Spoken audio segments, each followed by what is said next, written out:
I want to introduce you all to the Ward 2 Councillor in Quincy, Mr. Brad Croall. He is a candidate for the Norfolk County Treasurer. Brad has been a proud member and a former chair of the Ward 2 City Committee for a long time. He's also been a former council president. And I think that goes to show you that his colleagues have great respect in his leadership. And I want to thank you for coming tonight. The floor is yours. Please give us an opening remark on why you'd like to be treasurer, and then we'll go for questions. Welcome. Thank you, Madam Chairwoman, and good evening to the Quincy Democrats. Certainly welcome if it's your first time joining the meeting. It's a great group that I've been involved with for quite a while. As many folks may know me from around town, I do serve locally in the city as a city councilor, and in my day job, this is what folks maybe aren't as aware of, I've spent my entire professional career working in financial services, which is about 15 years. So the first half, I was almost exclusively on the investment management side. And for the last 7 or 8, I have worked specializing in retirement plans, so 401ks, as well as pension plans. I'm fully licensed, and I hold a certified employee benefits specialist from Wharton, which is about a 2.5-year commitment. And I won't get into it right now. I think you just wanted my statement as to like what's my why. If I were to poll the audience, I would, I guess, intellectually be curious. How many folks? Well, you just heard from Mike. So, how many folks prior to hearing from Mike are aware of the Norfolk County Treasurer's office and the operation? Just show of hands. So, I've been out now since January campaigning amidst this very wild ride. And I can tell you that the number one question that I would receive from folks is, what is the Norfolk County Treasurer's office and what do they do? And, when I contemplate that operation, which is, for all argument's sake, a decentralized office, I look at an office that has a tremendous amount of potential and upside to positively impact people's lives. I truly do. I think where we believe we can make an immediate impact is rolling out a pretty aggressive communication plan designed to integrate some of the technology that we have at our fingertips and increase the connectivity with the Treasurer's office in the 28 cities and towns throughout Norfolk County. I believe that out of that exercise, we can together build out a 21st century financial literacy program that really evolves itself to the children, families, and seniors throughout Norfolk County. As I've shared with you, I've worked my entire professional career in the financial services industry. Not only do I work with the retirement plans, but I work with the people in them. And I know that there is quite, not even just a local need, but a national need when we start to contemplate financial literacy. I look at this opportunity to really, bring to it my energy and enthusiasm and passion for public service, but really leverage the, 15+ year skill set that I've been developing working in the financial services industry. So that's just a brief summation as to why. Is that kind of what you were hoping for, Madam Chairwoman? I want to stick to your agenda. That is exactly what we're looking for. You can go on.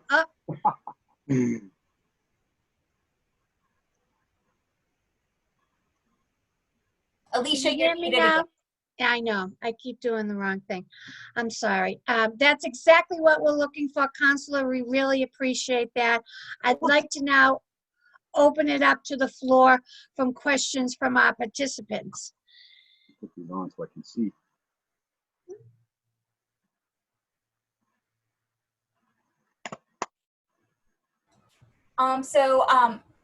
Melissa Shapiro here from Quincy Ward 3. I just want to take a chance to ask, we are seeing a huge economic impact of COVID, which will likely have a huge impact on our state, county, and municipal budgets. How would you respond to potential shortfalls in your role if elected? Well, that's the $1 million question, and no pun intended. Look, I was pretty vocal as we were just going through our last budgetary session on the locally in the Quincy City Council. your point, Melissa, and I think it's a fine one. Not as concerned with the current fiscal year revenues, but fiscal year 22, it really, I think it's going to be scary. I really do. There is multiple funding sources that not only the treasurer's office depends on. So let me just take a step back. When you contemplate this role of county treasurer, there's actually two critical functions, right? You have the county administration, which essentially participates in a $31 million budget, which I think you're speaking specifically to. But then you also have, which most folks aren't as aware of, is the county treasurer by default becomes the chairperson of a 5-member board, which oversees $1 billion pension fund that has over 11,000 participants in it. So, and I'm going to get to answering your question, but with respect to the pension fund, unlike the city of Quincy, like we self-manage our retirement assets. We have our own retirement board, but there's 19 other cities and towns throughout Norfolk County that really don't have the scale to do that. So what they do is they opt into this county pension fund. And much like Quincy, although we're doing it internally, we take money out of our general tax base and we put it into the employer portion of our pension contribution for the retirees. Well, my question becomes twofold. So if state revenues are off, do municipalities find themselves in a position where they're essentially deferring or defaulting onto their required employer contribution payment into the pension fund? And if so, what is that going to do, to the path forward on the pension? That's one. But two is back to, I think where your question was.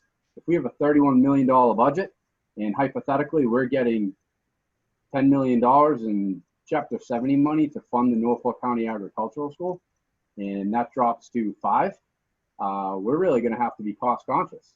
And I think the natural reaction isn't, none of this means anything until you're actually in the role. But I think I've demonstrated the ability to make tough decisions locally, not only as the chair of the finance committee, city council president, but also just as a general member on the city council. So that is definitely something, as I contemplated this role, like I know that if you guys give me a shot and I serve in this capacity, like it's going to be a whirlwind walking into it.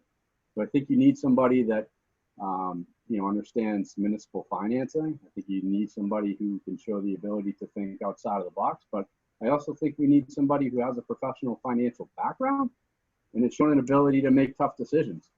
Because Melissa, you nailed it. Next fiscal year in 2022, it's going to be tough. Does that answer your question? I'm sorry, it's a long-winded answer, but it's a complicated question. So we actually have already three different people wanting to ask questions. So the next question comes from Hannah Cohen. Hi, Hannah. Hello. So I grew up in Virginia, and I'm used to county government more than town government. And it's always struck me how there is sort of that weaker oversight that happens in counties up here. Because you would have control over where money goes, what would be some of the priorities that you would want to see put into a more focus with Norfolk County? So there's a couple things. When you contemplate the budget, right? So the treasurer's sole responsibility outside of the pension fund is they're essentially the financial custodian of the county assets. Long story short, the county owns, the property where the 6 courthouses are, President's Golf Course, Norfolk County Agricultural School, several parking lots, right? Like just to give you a profile on sort of the portfolio. So the treasurer is collecting the receipts from these assets and essentially reconciling the books. The county commissioners, in concert with the county administration, which is separate from the treasurer's office, is actually setting the tone with the budget. The treasurer is, my understanding, sort of the sounding board, whether or not we can, for lack of a better word, afford it, right?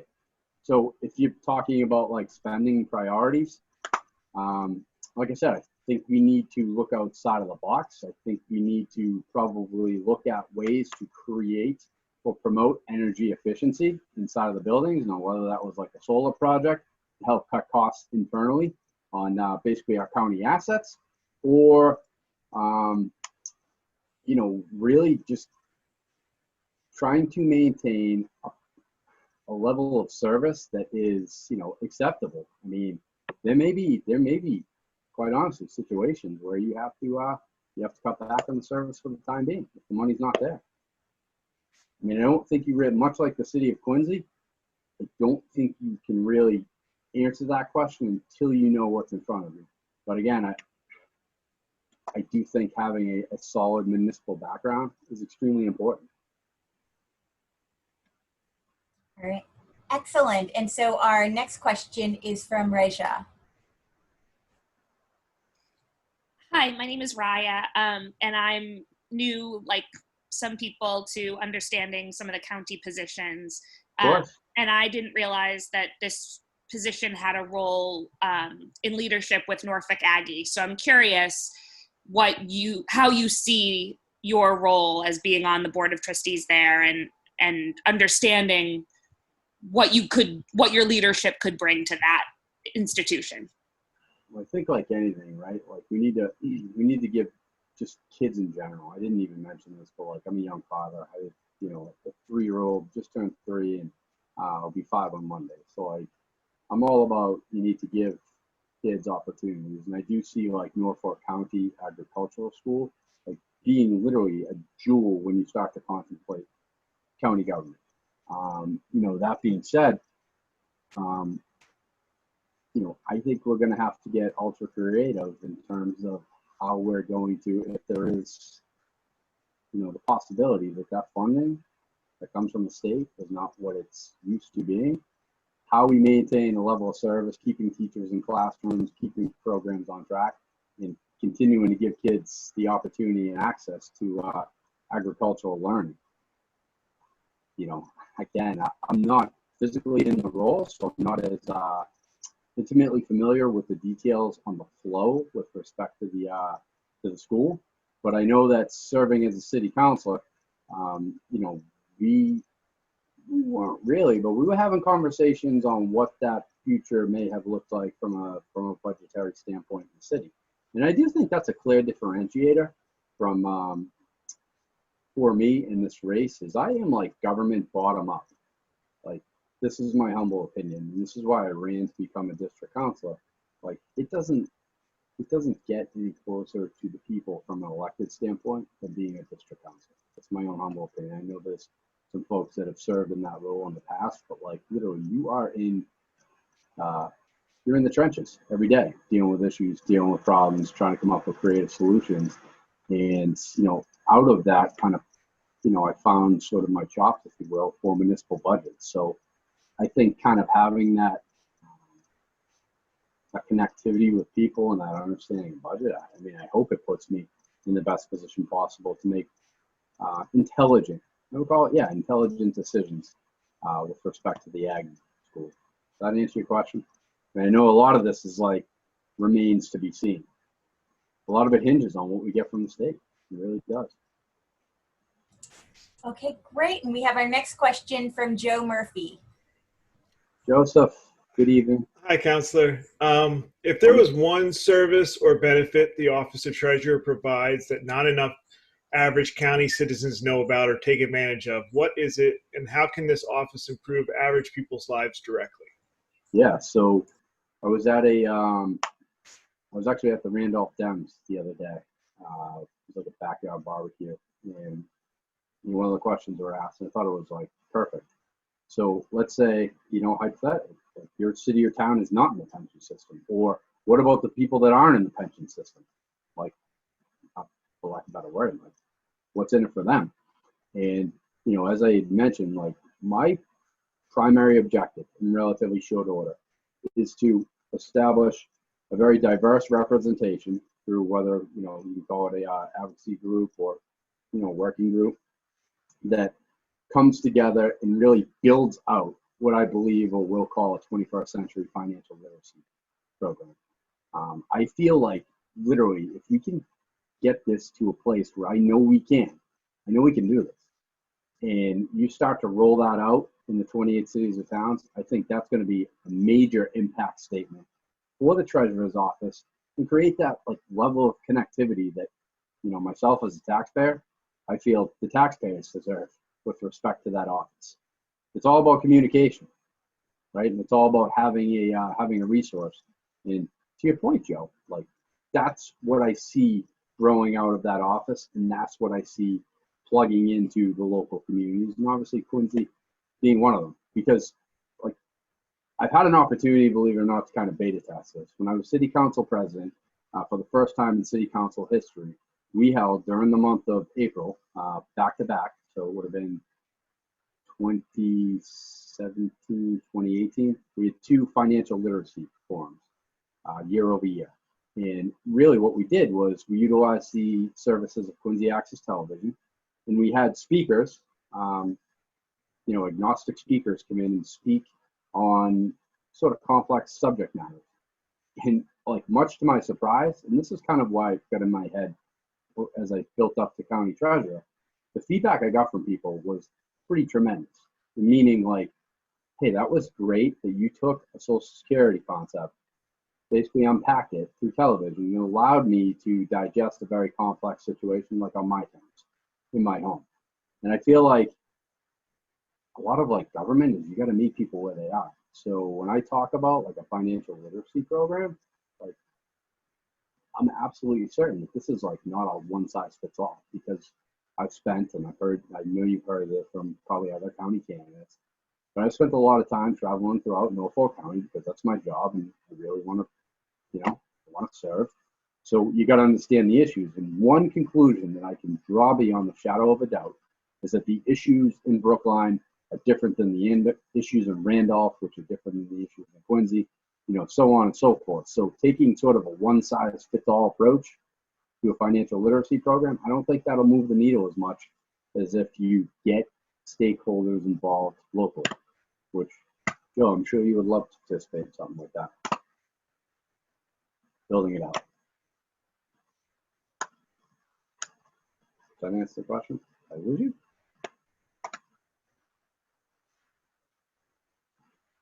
So we have Alicia again with the question.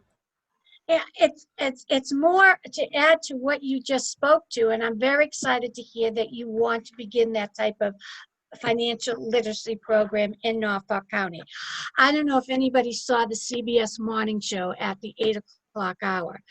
I think her name is Jill Schlesinger. She's the financial person, and they spoke about financial literacy and how early to begin that subject with your children. And they said that can be as early as 3 years old, just to have them understand that you pay for an ice cream, but you don't have to pay to go down the slide. Simple concepts. But I started to reflect on how good was I in helping my children with their financial literacy, about showing them how to set up a savings book and a checkbook. I'm dating myself now by saying those things. And I thought, you know what? I think parents need guidance. And I think, to your point, if you set up a program like that, I absolutely believe parents would want to participate, to have some guidance on how to teach their kids about finances. I mean, it's hard, especially if that's not your background to begin with, because believe me, math was never my background in any way, shape, or form. So I almost stayed away from it, because I hated it so much But if you had someone to help you know how to approach your children, and also how to financial responsibilities as a young couple, just married, just having children, teaching your children. Financial literacy is such a huge part of how to survive in this world today. So I'm sorry, I don't really mean to go on, but it's just so coincidental, and I'm so excited to hear how this is an important part of your office should you be elected, and how essential it truly is. I'm glad to hear it. It's like the one thing that I found just with all of this is like the one thing that could make it easier for everybody to digest it is if they spoke about it, right? That's the first step. I mean, there is one downside. So we're obviously doing this with, Patrick, my oldest. His new thing is like, hey, Dad, you got a couple bucks. So like that's sort of, he's starting to quantify that. If I have money, then I can do things, But then they start asking you for money. Yeah. You made me think what I thought was, and we've got about 10 minutes, but what I found very interesting, and you will get to this point in time, and many of you have been there along with me. All of a sudden, they're teenagers. They're earning their own money. Okay? And then you say, okay, well, now it's your turn to buy those sneakers because they're horrified. They're horrified at the idea that they have to use their money now that they've earned. But those are the lessons you have to teach them. They think that it's, speaking of children, it's the new father who just had a baby last Wednesday. But they're horrified with the concept now they have to use their hard-earned money and not yours in order to buy those new Nikes. That was a hard lesson for the teenagers initially to get used to that concept, that they're going to use their money to buy things, not mom and dad's anymore. So, so to your point with your little one, that's the beginning of that whole process, Brad, let me tell you. So I'm sorry, but that really was an interesting coincidence and how that literacy came up today. And we have about 9 minutes left, so I'm hoping other people may have some questions for Brad in regards to his running for treasurer. Anybody else with questions for Brad this evening? You can also raise your hand in the chat, in the participant section too, and I can unmute you to ask your question. People may or may not be thinking through it. I just, again, I'm kind of a short-term, medium-term, long-term, like I'm a goal setter, right? So even in my job as counselor, like I try to set out an agenda based on, what I feel the need is, and, then I try to quantify it, because I feel like as an elected official, I really do believe you have to hold yourself accountable. So if done correctly, right? So we increase the level of communication with the office in the 20th cities and towns. We assemble a committee, we build a program that's based on the need for the cities and towns respectively in Norfolk County. Where I see like this thing really growing into, and hear me out, is there is quite, there's obviously quite a few larger financial firms like in town, but there's a lot of financial planning practices in Norfolk County, in South Shore, Norfolk County. And like, what about the creation of internships, right, for kids in school who may have their interest peaked and want to learn or see like what a career in financial services would be like. I truly believe, and I've kind of shopped this just concept around people that I know that are in that business, and I really think it's there. So I think you could really take this and turn it into local employment opportunities to give people access. That's one thing I wish I had earlier on, was like, just maybe more exposure to different career paths. Just try it out, So I see this growing, and that would probably be a longer term. I wouldn't even call it a stretch goal, because I think it's doable. I just think you got to build it with the people in mind, and I see that. I see it going in that direction. I do. So sorry. Any other questions? I get passionate about this stuff. It's a good thing.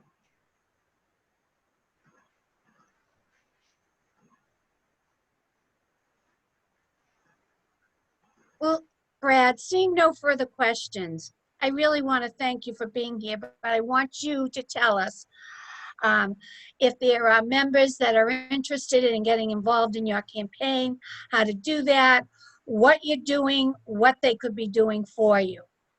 Sure. My website is mynamespeltout.com, right? Pretty original. We're out there at this point. The election's 3 weeks from today. You can believe. Well, it's really right now if you're voting, if you're done early mail-in voting. But we're out there. We're consistently doing standouts. Trying to get the word out. We're doing, we call it virtual house parties or virtual get-togethers with, people who know people that may have interest in this race. It's really word of mouth. We're doing a lot of social media stuff, so liking our page, sharing our page. We feel we have a exciting 3 weeks ahead of us, just with content in general. And I think most importantly, like one thing you can do to help me out is like participate. You see our stuff and you have a comment, question, or idea, like I'm all about it. So I really hold myself to, the idea of being accessible. So, I certainly welcome you to join our team, share your comments. I will just share with the group as a closeout, because like I said, most people aren't aware of this role and sort of what it is, but I will just share this with you. What the vote that you take on September 1st or earlier, you are signing an individual up for a 6-year term. That's a long time.